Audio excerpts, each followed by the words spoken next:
Friends, మేమైతే ఈరోజు గోధుమ పిండితో స్నాక్స్ చేస్తున్నాము. ముందుగా అయితే కొంచెం గోధుమ పిండి తీసుకోవాలి. తర్వాత దానికి తగినంత సాల్ట్ అయితే యాడ్ చేసుకోవాలి.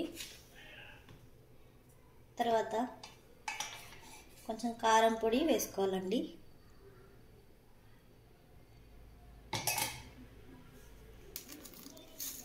కొంచెం జీలకర్ర అయితే దంచి కొంచెం వేసుకోవాలి, ఎక్కువ వద్దండి, కొంచెమే వేసుకోవాలి టేస్ట్కి తగ్గట్టు. మీ దగ్గర ఎండిపోయిన కరివేపాకు ఉన్నా కూడా మీరు యాడ్ చేసుకోండి. నా దగ్గర లేదు, అందుకే నేను యాడ్ చేయట్లేదు. మీకు అవైలబుల్గా ఉంటే మీరు పచ్చి కరివేపాకు కూడా వేసుకోవాలి. కొన్ని ఎండుమిర్చి అయితే ఈ విధంగా నలపాలండి, నలిపి దాంట్లోకి యాడ్ చేసుకోవాలి. ఈ విధంగా చిన్న చిన్నగా నలపాలి. కరివేపాకు కూడా ఉంటే ఎండు కరివేపాకు ఈ విధంగా నలిపి దాంట్లోకి అయితే యాడ్ చేసుకోవాలి.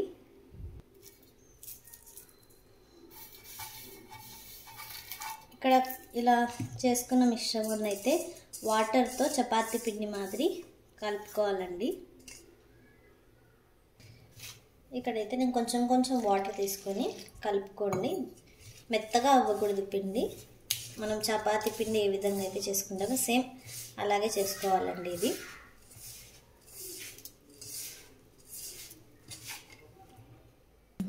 ఇలా కలుపుకున్న పిండిని అయితే కొంచెం ఆయిల్ వేసి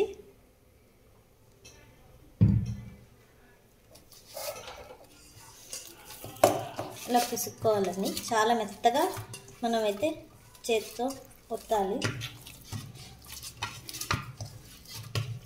ఇలా అయిపోయిన తర్వాత క్లాత్ వేసి ఒక 10 మినిట్స్ అయితే వదిలేయాలండి. అప్పుడైతే మనకు తిక్కడానికి చాలా సులువుగా ఉంటుంది. ఒక 10 మినిట్స్ తర్వాత మనం ప్రిపరేషన్లోకి వెళ్దాం. సో మనం పిండి అయితే నానపెట్టుకున్నాం కదండి స్నాక్స్ కోసమని. అందులోపు ఆ పిండిలో ఆ స్నాక్స్లోకి కొంచెం పప్పుల పొడి అవసరం. సో మనం పప్పుల పొడి కూడా ప్రిపేర్ చేసుకుందాం. ఎక్కువ అవసరం లేదండి, దాని పొడి అయితే కొంచెమే తీసుకోవాలి. కొంచెం పప్పులు, కొంచెం కారము, మీ టేస్ట్కి తగ్గట్టుగా కారము, సాల్ట్ అనేది మీరు యాడ్ చేసుకోండి. నేనైతే సగం స్పూనే తీసుకున్నాను.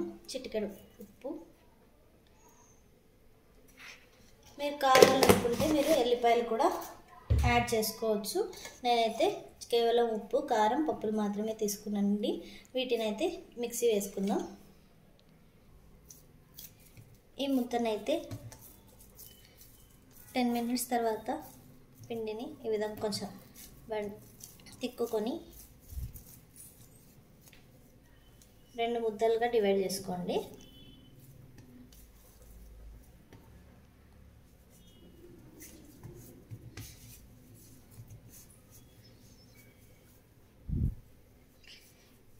సో పిండి ఎంత బాగా గట్టిగా చేత్తో అదిమితే అంత స్మూత్గా వస్తాయండి చపాతీలు.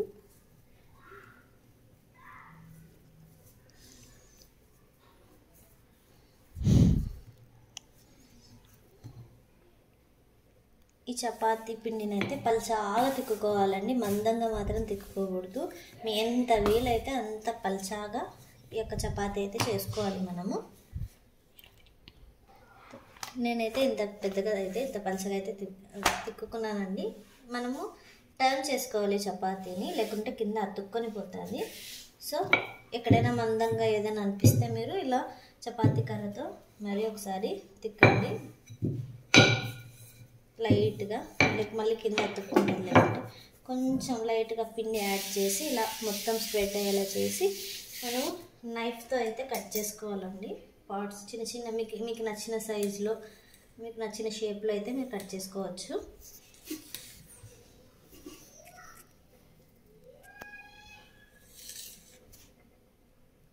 మనం ఇలా స్ట్రైట్గా కట్ చేస్తాం కదండి, తర్వాత మనము ఈ విధంగా కట్ చేసుకోవాలి. మీకు నచ్చిన షేప్లో అయితే మీరు చేసుకోవచ్చు ఈజీగా. పిల్లలు అయితే చక్కగా తింటారండి స్నాక్స్. ఈజీగా చాలా సింపుల్గా అవుతుంది ఈ స్నాక్స్ అయితే. ఒకసారి మీరు కూడా ట్రై చేయండి.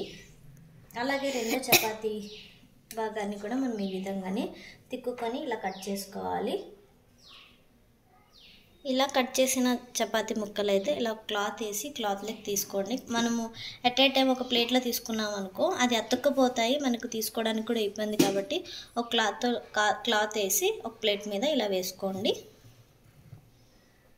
ఇలా కట్ చేసుకున్న పీసెస్ అన్ని క్లాత్లోకి తీసుకున్న తర్వాత పొయ్యి మీద కడాయి పెట్టి తగినంత ఆయిల్ తీసుకోవాలండి. ఆయిల్ అయితే బాగా వేడి అవ్వాలి. సో వేడైన తర్వాత మనం ఏమి ఒక్కటిగా వదులుకోవాల్సిన అవసరం లేదు. మనం ఇలా వేసామంటే అవి ఇంతకవి డివైడ్ అయిపోతాయి. చూడండి, అవి ఇంతకవి సెపరేట్ అయిపోయి కొంచెం బ్రౌన్ కలర్లోకి వచ్చేంత వరకు మనము ఫ్రై చేసుకోవాలి. సో ఇలా ఈ కలర్లో వచ్చేంత వరకు మనమైతే ఫ్రై చేసుకొని ఒక ప్లేట్లోకి అయితే తీసుకుందామండి. సో గోధుమ పిండితో స్నాక్స్ అయితే రెడీ అయిపోయాయండి. ఈ పప్పుల పొడి దీని మీద చల్లుకొని తింటే చాలా సూపర్గా ఉంటాయి. మీరు ఒకసారి ఇంట్లో ట్రై చేయండి. Thanks for watching my video. Please subscribe my channel అండి.